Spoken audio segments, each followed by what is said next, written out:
What day is rocking the planet? It is Wednesday. Oh my gosh, hump day.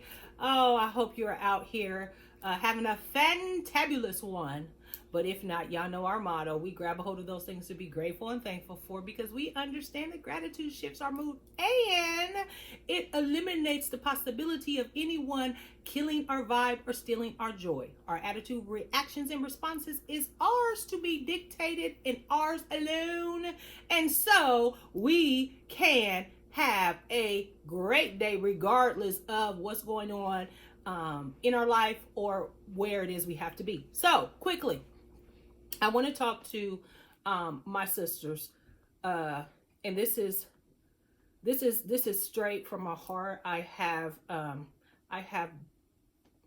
been silent on this as I watch things around, especially in our community, and in this climate of how we are making moves, how we are rocking our community here, and people I know elsewhere, but I really want to address something that I see. I am my sister's keeper. You are your sister's keeper. And the recklessness of the ratchetness that is going on, I'm concerned at the magnitude of the dishonoring of womanhood and the sisterhood. I'm concerned because I see the damage that is doing. I'm not gonna cry, but full disclosure here, I'm very sensitive to this topic, and it's not by the outside forces that we are experiencing this reckless ratchetness against the womanhood and sisterhood. It's from within. It's like we hate each other. It's like everything is a comparison and a competition, and it seems like we're not grasping that our sisters are a mirror of who we are as a whole. And if you don't believe that, like, since it's Black History Month, Dr. Martin Luther King will break it down for us. He says that injustice anywhere is a threat to justice everywhere. And we are caught in an inescapable network of mutuality, tied in a single garment of destiny. Whatever affects one directly affects all indirectly. It's the same premises. It's the same thing. We're not singularly moving out here. Whatever is affecting one directly, I promise you, is indirectly affecting us all. And so it's why we are our sisters keep us, our sisters keepers. It is us. I don't want to say it's us against them, but it seems to me that we are making it us against us. And that's not, and I don't want to get, all spiritual on you, but I'm gonna tell you this. Job 14:1 says, we're born of a woman in a few days and they're full of trouble. So if trouble is already, we're born into, we're going to have trouble-filled days based on that's the most sobering scripture that I know. Did you hear what I'm saying? We're born of a woman and it's of a few days and it's full of trouble. So why would we compound the trouble that we're going to have? Why are we adding to this when we are guaranteed to have trouble? Like, we got to stop being reckless and dishonoring each other. And honor is regard with respect, because we cannot have an affinity for somebody, guys. You cannot like sis. You don't have to like what someone is doing to honor them. So why do we continue to disrespect one another by our actions and our words when we're clearly assured that our lives are already going to be full of trouble? That's what I just don't get. We should be our biggest supporters. We should be our biggest allies, because understand this. We know what it's like to go through pain, betrayal, deceit, letdown, and disappointment. We know what it's like to be viewed as less than and second-class citizens.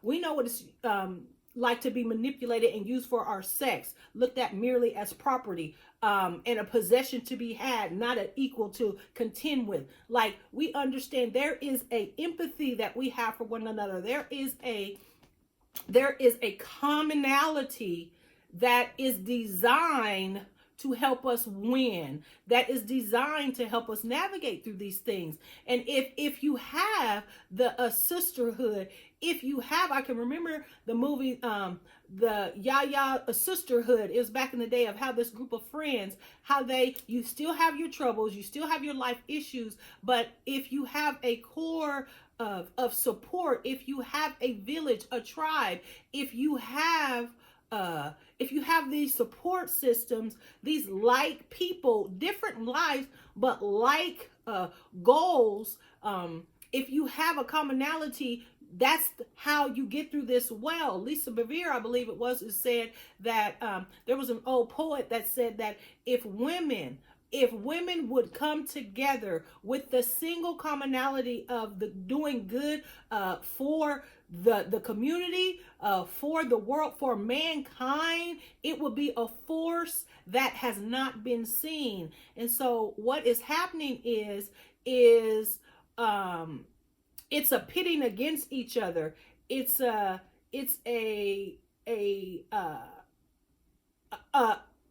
misconception, a stereotype that we have bought into, that is allowing us to not maximize the greatest gift God gave us, which is here on earth, which is sisters. Like, it's when sis is wrong, you don't have to publicly shame her.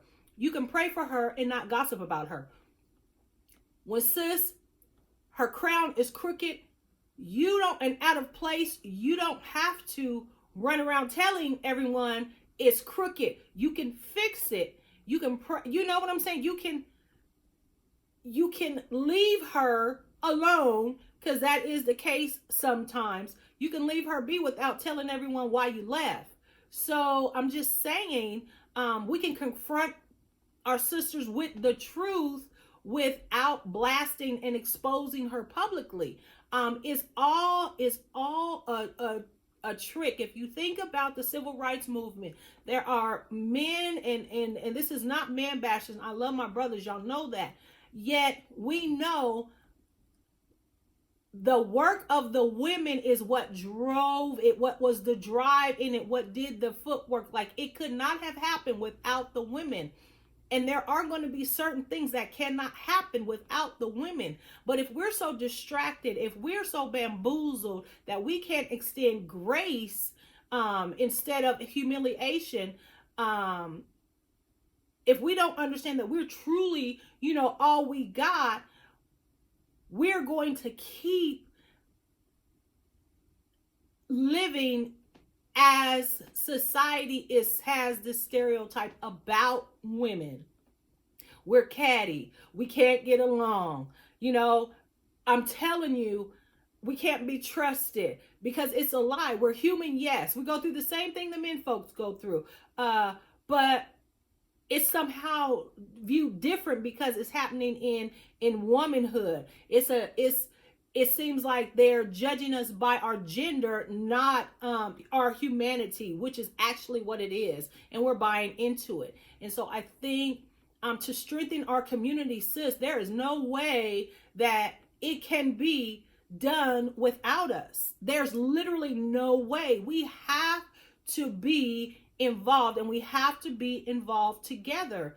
The military was over in the Eastern country, and it was told to the head of the military, the American military, it doesn't matter what you're going to do. If you cannot reach the women and get the women on board, you cannot change the culture. And we see the culture has to be changed. Like, we are flipping the culture, and we are going to have to be our sisters' keepers as we keep branching into untraveled territory, as we keep breaking through these glass ceilings, as we keep making new normals, as we keep being at tables where traditionally we were not. We are going to have the sisterhood. We're going to have to be our sisters' keepers. We are in competition with no one. And why is it we can't look at our sister and see her win and say, yay, you go, girl, versus, oh my gosh, she did that.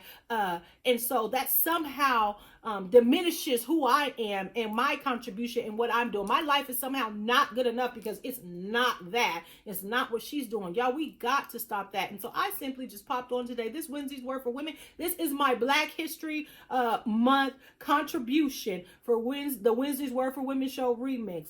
And it's the women, just as we have through since the beginning of time, been at the table, whether right or wrong, we're going to have to be at the table together. And there are some things that only we can do. That's not neither good nor bad. It's just what it is. Read the story of Deborah and Jael.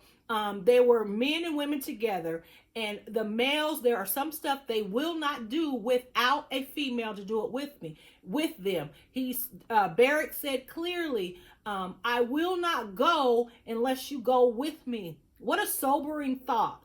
And then God is like, yeah, okay. She tells him, all right, I'm going to go with you. But just understand that the Lord is going to give this victory to a woman because you did not step up and do the thing that he called you to do. There is some stuff that is unfinished, y'all, because we will not go with him. We have to be involved. And to be involved, that means we have to get along and be our sister's keepers and be that support that we need to enter these rooms and these territories that we are in. I see it just blowing up. But if we can get past the fear, if we of being vulnerable, if we can get past the unforgiveness because sis failed and she was a traitor and we got hurt and we got rejected by a sister, or we have somehow got not involved, kicked out the clique, or not invited to the party. If we can get past all that and remember the stock in which we come from, the shoulders of which we stand, we would not have what we had without women. And I think in this Black History Month, we need to remember, and that's my Caucasian, my Latino, my Asian, my Indian, Native American, all whatever you are, we would not have this. It is the women that is the heart and souls of our homes and our homes and our community. It is the women that nurture and lead and guide our sons and daughters. It is the women who were the first ones that went after Jesus when it was impossible, when everybody thought it was done. It was the women. We cannot slip and sleep on the power of women. It's no diss to man, but we have a power, guys, and that power will be magnified if we just understood, I am my sister's keeper. I need your grace just like you need my grace. I'm going to miss it and I'm going to mess up. And that's my humanity. That's coming from within. It has nothing to do with you can't trust a woman. You can't trust a human. We're all gonna fail. We're all gonna make mistakes. So let's focus on how it is that we get over these issues, how we start loving and communicating with each other. I know this is not a typical one, but I just had to come on, y'all. We got a culture to flip. And so, am I my sister's keeper? Heck to the yeah. And I pray that you are mine. I love you. I see you guys so much out here just doing things, doing new and different things, and going places where we're not typically, and open up to just rock this planet. And so understanding that I'm in competition with no one, but I'm a champion for all of us. If we get that mindset, we are going to bust a move. I love you guys so much. It's now time for Ask Pastor Payne. Remember, you can place a question in the comments, or you can DM me. I answer them all, and you will be my next video guest. Thank you to this week's video guest, and you guys have a blessed week.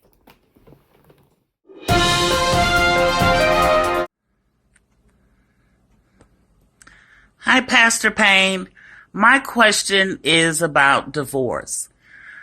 I question how someone can stand before God and a church and declare their love for someone and say that they will be together for better, for worse, for richer, for poor, in sickness and in health, forsaking everybody else.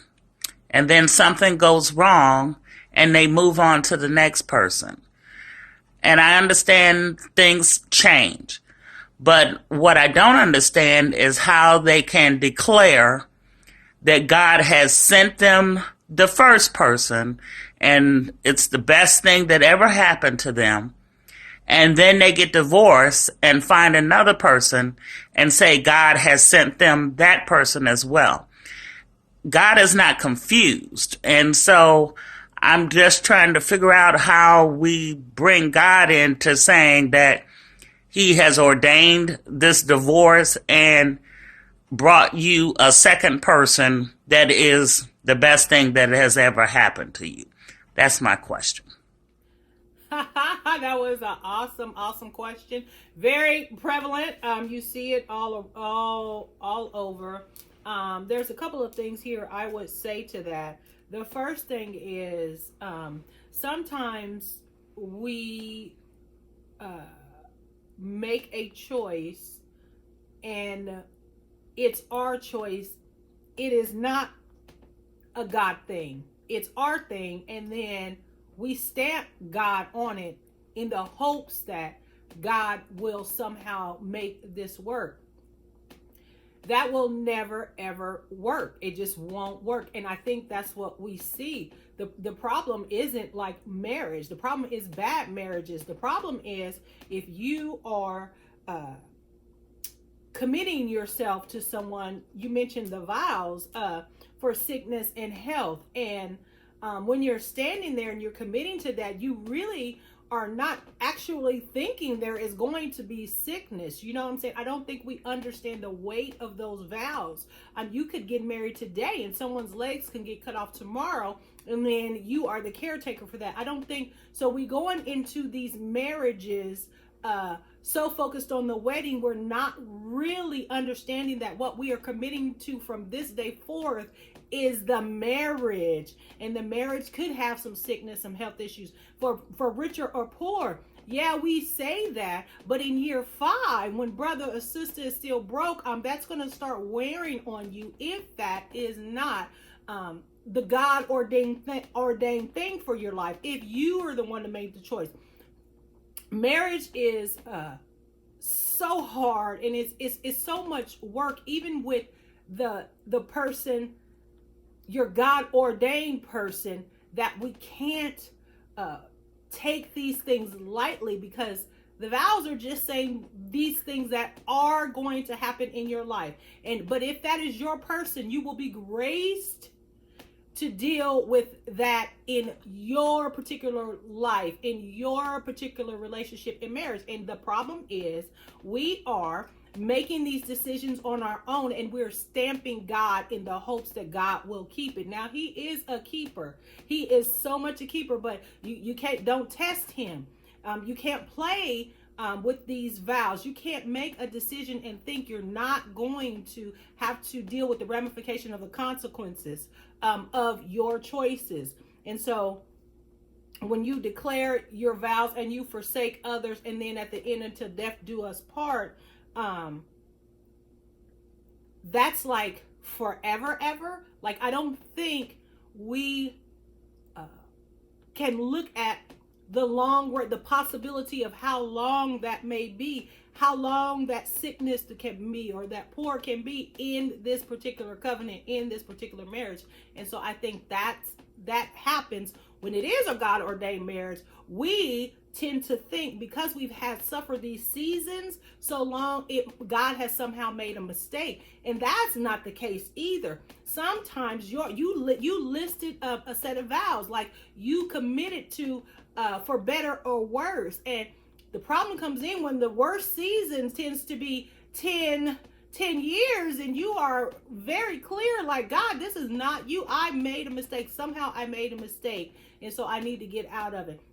When all along, it's just a season. You're going to be married 50 years, 10 years in a hard season is nothing compared to the 40 that you will have if you just commit to the vows. I think we're not understanding commitment, and we don't understand covenant, and we don't understand that you can commit to a person and not like what you do. You can honor the role, you can honor your wife, you can honor your husband without co-signing and liking what they do. That is when you the connection has to be with God, and we don't do that. We don't connect with him as he deals with whatever this thing is that is tearing us apart. We would rather run to the courthouse. We would rather divorce, meet somebody else, and try it again. And so the answer, that's a long answer to your question, but to answer the question, some folks are with people they had no business being with in the first place and stamp God on it, and that will never, when you can't pump God into sustaining something he didn't bring together. And second things, I don't think people believe in the power of God and the power of that covenant, that relationship with man and woman that can carry you through back seasons that will test your vows, test your commitment to the vows. Because ultimately, at the end of the day, the commitment, when we stand there and we say these things before man and God, we are saying that regardless of what pops off, I'm in this for the long haul. And I think sometimes we forget that could mean you're going to have to deal with some issues for the long haul. But that's okay, because we have God who will keep that three cords together. We don't have to fall apart, even if him and I have issues and start to wear and tear. We still have the anchor, the foundation of him keeping it together when we can't be kept, or simply we don't want to be kept. And so I think the problem is bad marriages, because we made bad choices based upon that which we shouldn't have judged this person or made. We leave God out of the selection process, but we expect him to sustain it. And in a hard season, we still leave God out of the process because we don't want to have to stay in a season of the discomfort and the hard seasons of marriage. And so we think that maybe we miss God, and this is not it, and that's not it at all. And so keeping God in it, because God, you're right, is not confused. So in all the confusion, if you don't let God be God in that marriage, you are going to have these divorces. You are going to think, okay, it's her or it's him, it's me, or somehow some kind of circumstances or something, and we missed it, and so now we need to go to the next one. And we see that doesn't work either. Now, he will grace us for anything as we live out the consequences of our choices, but ultimately we're making choices, stamping God on it, and it's not God. We're missing God, and so that's why we get what we get, and we get deceived into thinking that this is what it should be. So I hope that answered your question. Thank you so much. Good question.